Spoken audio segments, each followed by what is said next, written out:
Have you ever pondered on the intricate paradox of Jesus' submission and his divinity? It's a question that's been debated for centuries with countless interpretations and viewpoints, yet many misconceptions persist, often clouding our understanding of the true nature of Jesus' submission and his divine status. These misconceptions can lead us astray, diverting us from the profound truths embedded in these concepts. Join us as we unravel these misconceptions and delve deeper into understanding the true essence of Jesus' submission and divinity.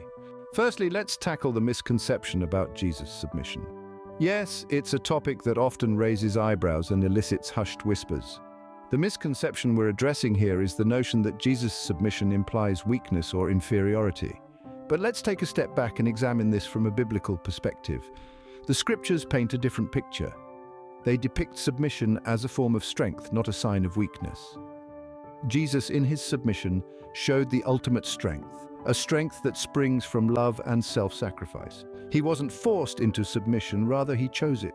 He chose to lay down his life for humanity, to show his love for us. This is no small feat. It's a testament to his immense love for humanity, a love so profound that he willingly placed himself in a position of vulnerability. This perspective challenges the traditional view of submission as a sign of weakness or inferiority. It reframes it as a demonstration of strength and love. Consider this. True strength lies not in exerting power over others, but in willingly giving up that power for the sake of others. In the light of this, Jesus' submission transforms from a sign of weakness into a symbol of strength, of love, and of sacrifice.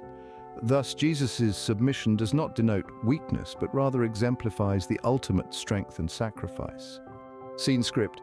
Next, we move on to the misconceptions about Jesus' divinity. Quite often, people misconstrue Jesus' divinity, assuming it negates his humanity or implies he is a separate entity from God.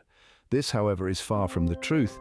The divinity of Jesus doesn't discount his humanity, instead it enhances it, painting a vivid picture of his unique position as both God and man. Now, let's delve into this misconception a bit more. The belief that Jesus' divinity implies he is separate from God is fundamentally flawed. It stems from a misunderstanding of the concept of the Holy Trinity, the Father, the Son, and the Holy Spirit. While distinct, they are not separate, but rather one in essence. The Gospel of John, chapter 10, verse 30, affirms this, with Jesus stating, "I and the Father are one." This unity does not imply sameness, but rather a perfect harmony. It is like a musical chord composed of different notes, each distinct, yet together they form a beautiful harmony. The divinity of Jesus, thus, does not create a divide between him and God, but instead it underscores their unity. Another misconception is that Jesus' divinity negates his humanity. This is not the case. Jesus' divinity and humanity are not opposing forces, but rather two sides of the same coin, highlighting his unique position as the God-man. In essence, Jesus' divinity does not negate his humanity, but rather complements it, affirming his unique position as both God and man. To summarize the points we've discussed, let's revisit the two core ideas we've dissected today. Jesus' submission and his divinity. It's easy to misconstrue the idea of submission as weakness or inferiority. However, in Jesus' case, his submission was an embodiment of his love, commitment, and obedience to God's will. It was a choice, not an obligation, reflecting his strength of character and purpose. Next, we delved into the misconception of Jesus' divinity. Many are caught in the quandary of understanding Jesus as both God and man. This dual nature is not an indication of inconsistency, but a profound mystery that forms the bedrock of Christian theology.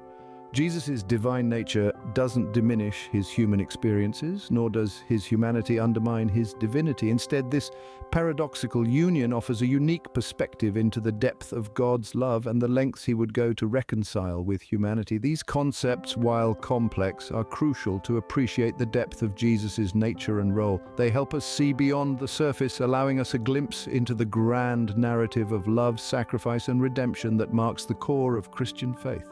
Remember, misconceptions can cloud our understanding. It's essential to seek knowledge and clarity, especially when it comes to matters of faith. Thank you for joining us in this enlightening discussion on Jesus' submission and divinity.